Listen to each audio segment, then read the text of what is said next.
After confirming that it is clean, we can then put it back.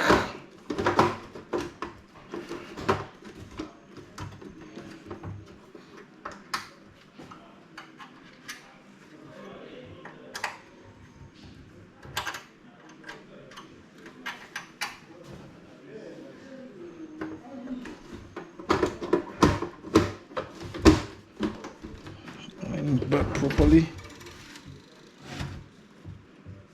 Oops, it seems these peripheral covers are bent a bit, so we need to first align them properly. Let's first open it again and ensure that they are fitted in very well.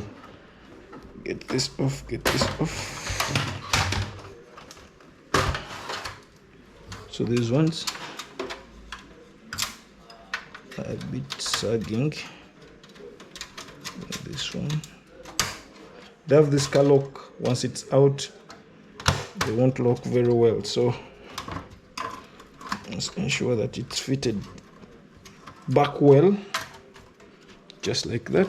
Once that is confirmed, we can now reassemble our system unit. We can then reassemble our system unit.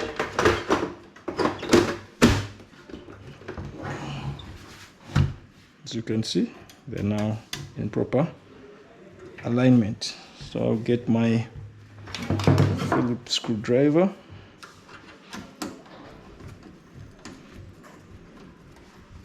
and then tighten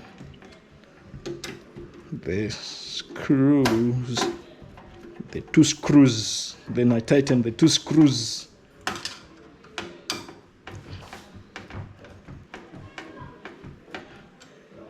So on confirming that they are tight, that is all we can do.